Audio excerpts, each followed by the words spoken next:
Mes amis, le monde entier croyait que les super porte-avions étaient voués à l'extinction. Le récit de 10 dernières années affirmait que les missiles hypersoniques chinois et les essaims de drones iraniens avaient transformé ces machines colossales en simples cibles flottantes valant des milliards de dollars. Mais le renseignement militaire du Pentagone n'accepte pas l'obsolescence. Il orchestre la mutation. Et ce que la marine américaine vient d'achever sur le pont de l'USS Theodore Roosevelt n'est pas une simple mise à jour logicielle.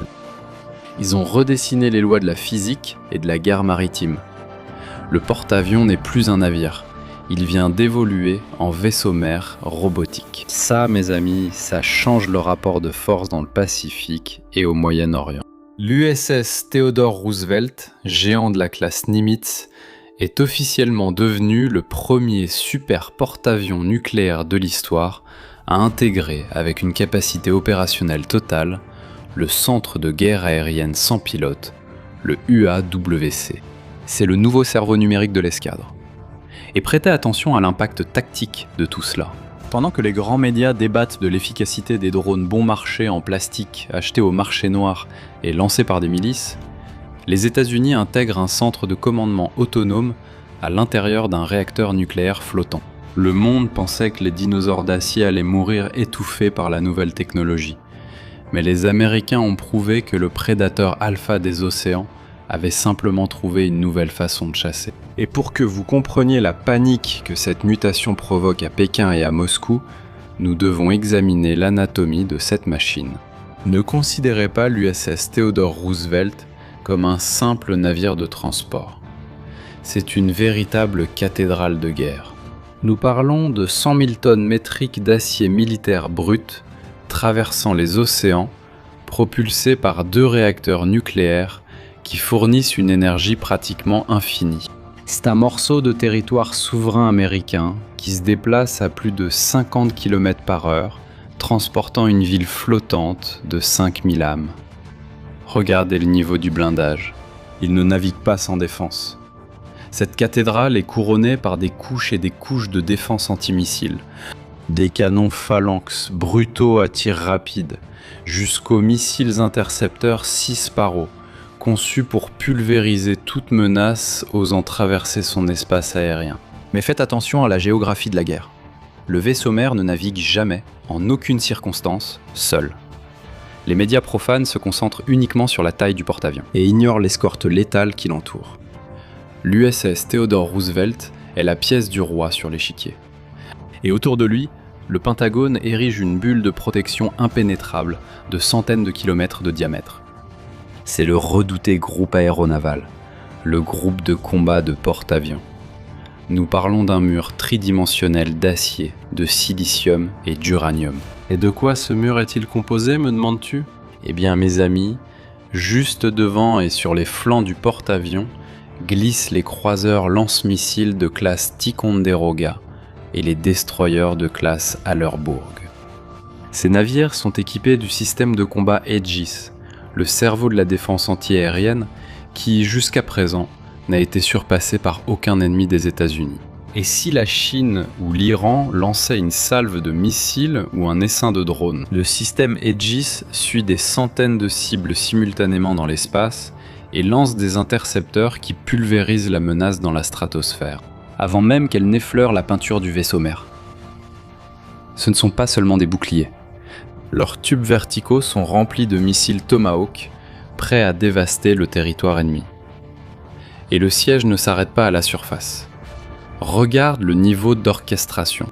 À des centaines de mètres sous les vagues, dans l'obscurité totale, chassant de façon invisible et silencieuse des sous-marins nucléaires d'attaque, généralement des classes Los Angeles ou Virginia, patrouillent. Le travail de ce fantôme sous-marin est de balayer les profondeurs et de torpiller tout sous-marin russe ou chinois qui oserait tenter une embuscade. C'est un dôme parfait d'anéantissement, couvrant l'espace, l'air, la surface et les profondeurs. Mais le véritable avantage asymétrique américain ne réside pas seulement dans l'uranium du réacteur ou dans le titane des coques. L'avantage réside dans le temps. Oui, mes amis, La domination des mers est une science forgée dans le feu, l'acier et le sang. La marine américaine exploite des porte-avions depuis 1922 avec l'historique USS Langley. Cela fait plus de 100 ans, ininterrompus de doctrine, d'erreurs payées au prix de la vie de pilotes et de marins, de tactiques raffinées pendant la Seconde Guerre mondiale, la guerre froide et au Moyen-Orient. La Chine peut construire d'immenses chantiers navals et utiliser des imprimantes 3D industrielles pour produire des coques de porte-avions les unes après les autres. Mais ils ne peuvent pas imprimer un siècle d'expérience de combat. L'ADN de la guerre navale complexe est dans le sang et dans le cerveau de l'équipage américain. Une chorégraphie létale de décollage et d'atterrissage frénétique qu'aucun rival autocratique n'a encore maîtrisé. Et avant de disséquer comment ce vaisseau-mère va asphyxier l'ennemi sur son propre territoire, un message direct pour notre ligne de front. Si ce sujet géopolitique vous paraît important et que vous voulez que plus de Brésiliens en profitent, sponsorisez cette vidéo ou utilisez le bouton j'aime et le super merci ci-dessous. Parce que nous ne dépendons pas de l'establishment, nous dépendons d'esprits blindés comme le vôtre. Maintenant, suivez-moi, les meilleurs. La marine américaine s'apprête à accueillir sa nouvelle réincarnation, le cerveau numérique étant installé. Le drone MQ-25 Stingray. Et c'est ici que notre métaphore prend forme de manière létale. Si le porte-avions est le vaisseau-mère, le MQ-25 est le bras long. Parce qu'à ce jour, les chasseurs pilotés FA-18 Super Hornet devaient consacrer une grande partie de leurs heures de vol et de leur propre carburant uniquement pour ravitailler d'autres chasseurs en vol. C'était un gaspillage tactique brutal. Le MQ-25 Stingray assure désormais ce rôle. C'est un drone ravitailleur, furtif et autonome. Visualisez la scène tactique avec moi. L'océan est sombre. Le silence du pont d'envol est brisé par le grondement des catapultes à vapeur. Le Stingray est lancé. Il vole de façon autonome jusqu'à la limite du territoire ennemi et attend. Les chasseurs Super Hornet décollent peu après. Légers, chargés au maximum de missiles air-air et de bombes de précision, sans se soucier du carburant. Ils retrouvent le drone au milieu de la nuit, font le plein et poursuivent vers la cible. Cela signifie que le rayon d'action du groupe aérien embarqué américain vient de doubler. Nous parlons de projeter une force létale à plus de 1850 km de distance. 1000 milles nautiques. Et là vous me demandez, mais Shimon Oliveira, qu'est-ce que cela change concrètement ? Mes amis, cela neutralise purement et simplement les missiles tueurs de porte-avions de la Chine, comme le tristement célèbre DF-21D. Si l'USS Theodore Roosevelt peut attaquer à une distance bien supérieure à la portée maximale des batteries côtières chinoises, la bulle de déni d'accès de Pékin éclate tout simplement. Le bras long frappe à la jugulaire avant que l'ennemi ne puisse voir le vaisseau-mère. Et si vous pensez que la grande menace pour l'Occident, ce sont les chantiers navals chinois qui impriment des coques de navires comme s'il s'agissait de jouets, attendez de comprendre l'humiliation tactique qui se produit lorsque l'expérience américaine croise cette autonomie artificielle au milieu de l'océan. Cette intégration pousse l'axe autocratique vers ce que j'appelle le pénicrodome mondial. Personne ne le dit, mais le contraste des capacités est brutal. Et rien que pour ce que je viens de vous dire jusqu'ici, nous méritons déjà votre like. Abonnez-vous à la chaîne, activez la cloche des notifications, parce que ça demande du travail. Mes amis, l'Iran essaie de projeter sa puissance en asphyxiant les routes commerciales, avec des drones bon marché équipés de moteurs de tondeuses à gazon. La Russie n'arrive même pas à garder son unique porte-avions, l'amiral Ekuznetsov, hors du bassin de Radoub sans qu'il prenne feu. La Chine, le grand dragon de l'Orient, organise des défilés militaires et construit des navires à la chaîne, mais ses amiraux n'ont jamais mené de véritable guerre navale. Ils n'ont jamais coordonné le chaos d'un pont d'envol sous le feu ennemi. Et tandis qu'à Pékin, les généraux calculent nerveusement la portée de leurs missiles basés au sol, aux États-Unis, le renseignement naval a déjà intégré des systèmes développés par la légendaire Skunk Works de Lockheed Martin. Le système MDCX, système de combat multidomaine. Ce n'est pas du pilotage à la manette, c'est de l'autonomie pure. L'intelligence artificielle croise les données, calcule les itinéraires et exécute le vol via des liaisons satellites à très faible latence. C'est la machine qui pense la guerre, qui traite les variables en millisecondes, lancé depuis le pont d'un porte-avions à propulsion nucléaire. C'est la suprématie technologique qui présente la facture.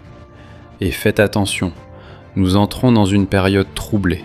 L'establishment déteste ceux qui traduisent la réalité brute, et ils peuvent, à tout moment, appliquer des représailles et bloquer cette chaîne. Nous n'allons pas opérer dans l'obscurité. Nous venons d'activer notre chaîne de secours d'urgence. Si ce signal tombe, notre mission reste intacte. Le nom de la chaîne est Blenda Suamente. Oui mes amis, le QR code est à l'écran en ce moment même et le lien direct est épinglé à la première ligne de la description et dans le commentaire épinglé. Abonnez-vous dès maintenant et assurez votre place dans notre bunker digital. Dépêchez-vous, ne manquez pas ça. Les critiques de salon et les analystes de gros titres adorent souligner que le projet MQ-25 a connu des retards, que la capacité opérationnelle totale a été repoussée à l'année 2029. Ils appellent ça un échec. Ils ne comprennent pas l'ingénierie de la guerre.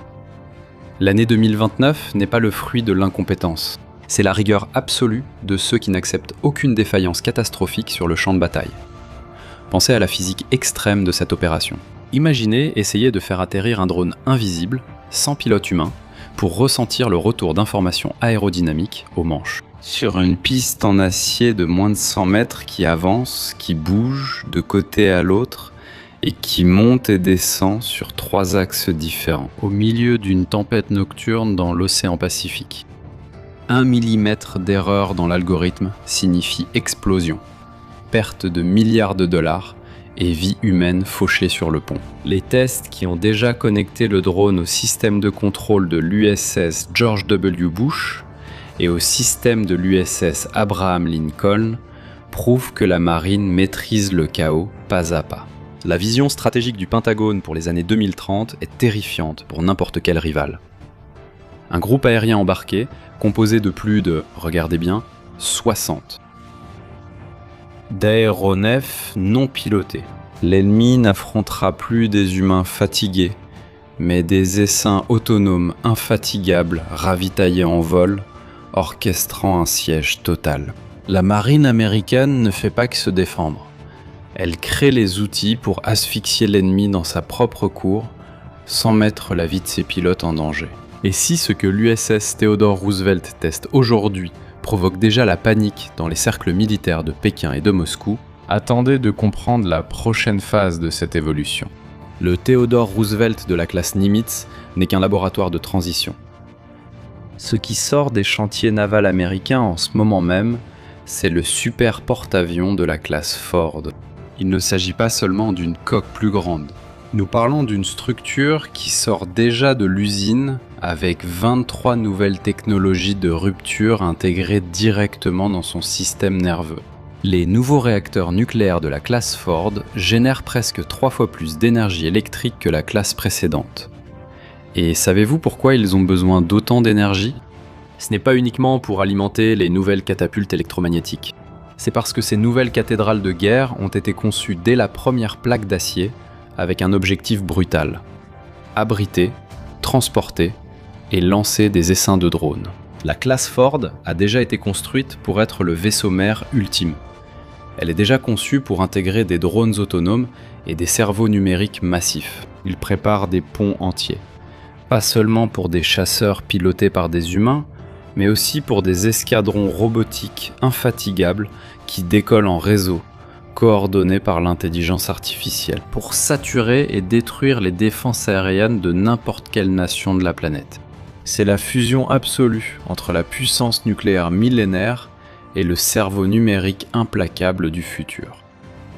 Mes amis, le vaisseau mère est à l'eau et le bras long est déjà en train de calibrer ses capteurs. L'époque où la technologie tentait de faire disparaître les géants d'acier est révolue. La technologie travaille désormais pour eux. Et pour vous qui avez lu entre les lignes de cette guerre invisible et comprenez le poids de ce qui est en train d'être forgé sur les mers, l'heure de notre verdict est arrivée. Allez dans les commentaires maintenant et tapez les 2 mots-clés qui définissent la doctrine de la suprématie de ce siècle. Navire-mère et bras long. Je répète, navire-mère et bras long. Montrez au système que vous comprenez l'échiquier. Parce que la guerre du futur ne demande pas la permission, elle exige de la préparation. L'ingénuité géopolitique fait perdre des pays. L'ingénuité intellectuelle coûte votre liberté.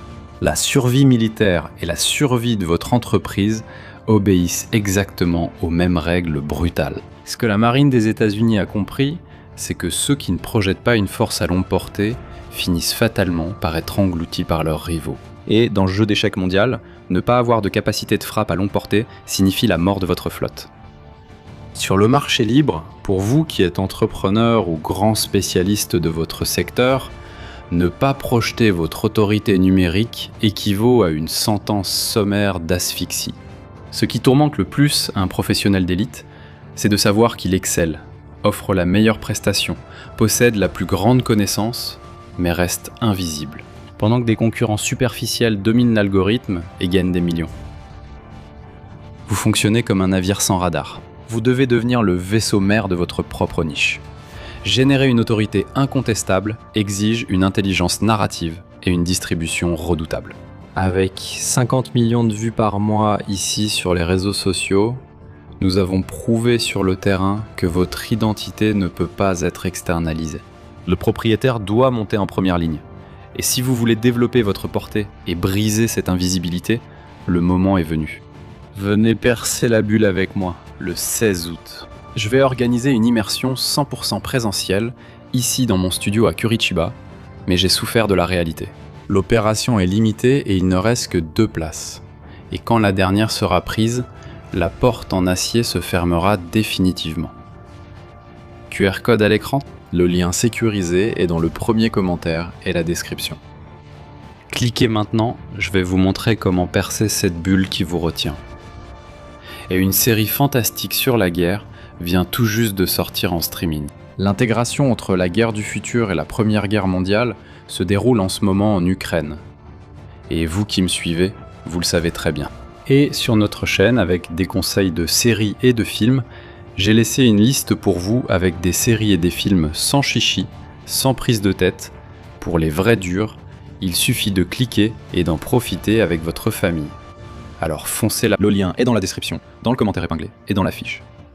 Et comme je l'ai dit au début, si vous voulez sponsoriser cette vidéo pour que plus de personnes y aient accès, utilisez le pouce bleu, utilisez le super merci juste en dessous.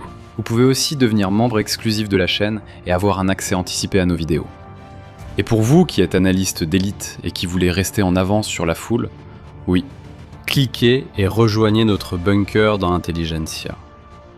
Il y a plus de 3000 analystes d'élite qui financent ce que nous vous apportons ici. Maintenant, abonnez-vous à la chaîne, activez la cloche de notification, laissez votre like sur la vidéo parce que ça demande du travail. Blinde ton esprit. Oui, blinde ton esprit. Je suis Shimon Oliveira et je t'attends dans la prochaine vidéo. À bientôt.